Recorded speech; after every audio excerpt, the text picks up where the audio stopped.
Ba'zi tanlovlar odamni qamoqxonadan-da kuchliroq mahkumlikka eltadi. Ba'zan haqiqiy jazo jazodan keyin boshlanadi.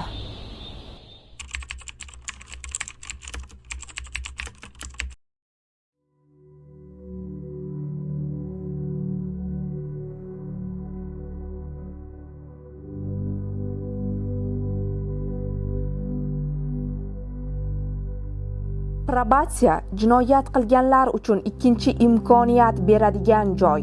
Bu nazorat emas, javobgarlikni qayta o'rgatish. Lekin biz ham odammiz. Biz uchun ham bu oson emas, deydi soha vakillari.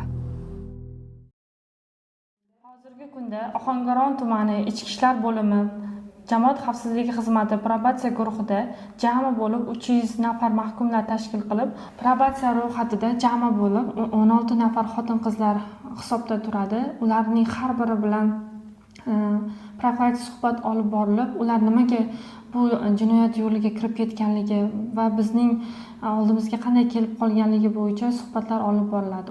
Har bir xotin-qizimizning o'z dardi, o'zining hayoti mavjud bo'lib, ayollarimizning jinoyat yo'liga kirib qolish sabab va omillariga keladigan bo'lsak, o'sha oilasidagi muhitning nosog'lomligi yoki aynan bir kasbga hunarga ega emasligi va ishga joylashmaganligi va tarbiyasidagi nuqsonlar natijasida ushbu jinoyat olamiga kirib qoladi. Probatsiya guruhi inspektori va probatsiya nazorati ostidagi mahkuma ayollar bilan do'stona munosabatda bo'lish kerak deb o'ylayman. Birinchi navbatda bizga kelgan mahkuma ayollar bilan qonun doirasida gaplashiladi. Ayrimlarga muloyim ohangda ta'sir o'tkazadigan bo'lsak, boshqalarga jiddiy ohangda ta'sir o'tkazamiz. 2025-yilning 3 oyi davomida Ohangaron tumani probatsiya guruhida nazorat ostidagi ayollarimizning 3 nafari ishga joylashtirildi, yana 4 nafari esa kasbga o'qitildi.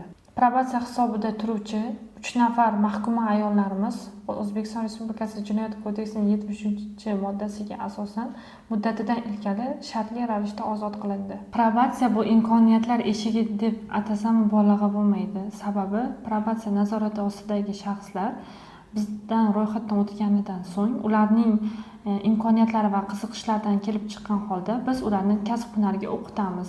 Ishsizlarni bandlik va kambag'allikni qisqartirish markazi bilan birga ishga joylashtiramiz.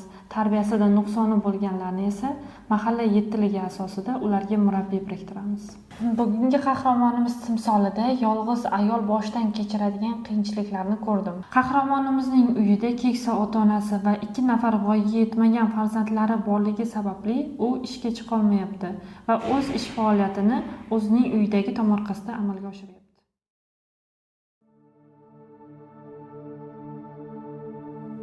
Hech kimga bu holatni ravo ko'rmayman.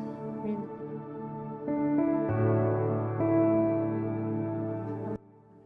ismim Zilola. Andijon viloyatida tug'ilganman. Hozirgi kunda Ohangaronda 15 yildan beri yashayman. Hozirgi kunda 2 ta farzandim bor. 2023-yil aprel oyida 169-modda bilan qo'lga olindim. Hozirgi kunda to'g'risi pushaymonman qilgan ishimdan. Chunki sudgacha borishga to'g'ri keldi.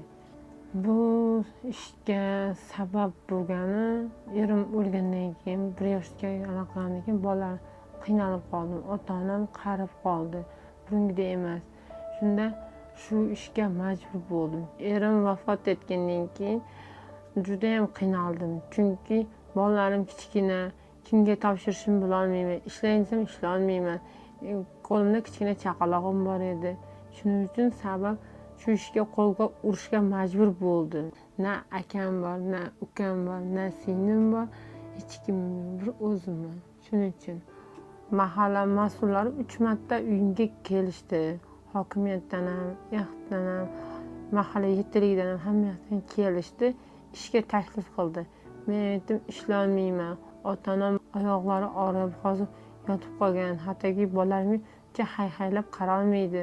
Shuning uchun bolamni maktabdan, bog'chadan olib kelish, unga o'zim borishga majbur bo'ldim. Shuning uchun uyda o'tiribman. 2 ta bolaga o'zim qarayapman.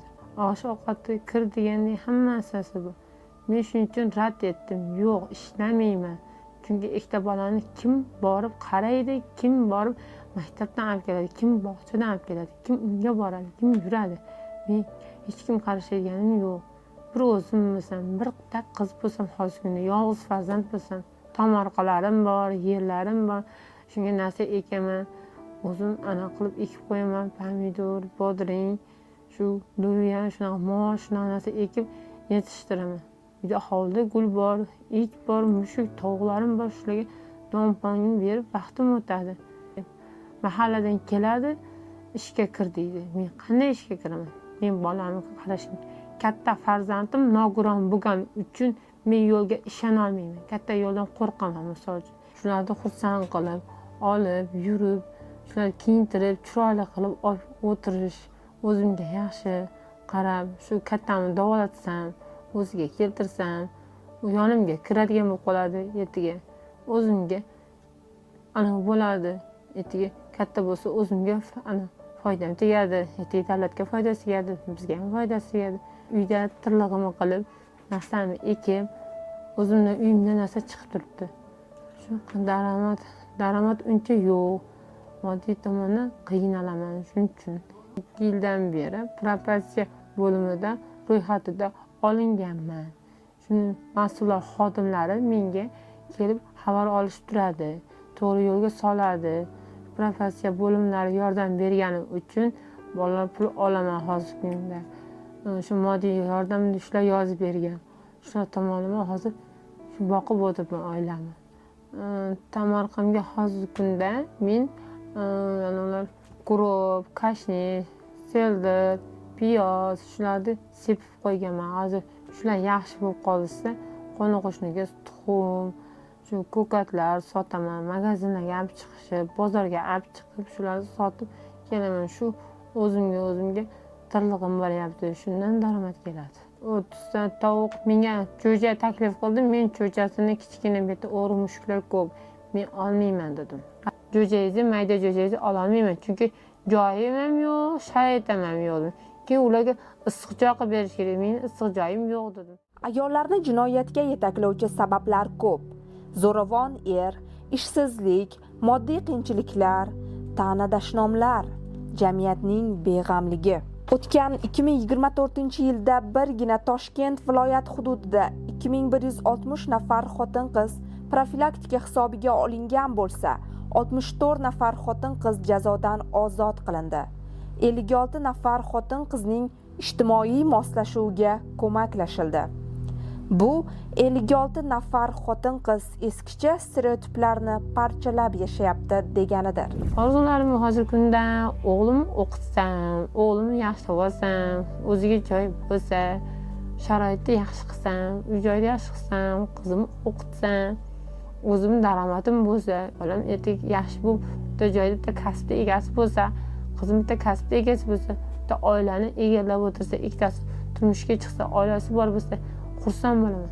Eng katta qilgan orzuyim ota-onamni maktablarga jo'natish.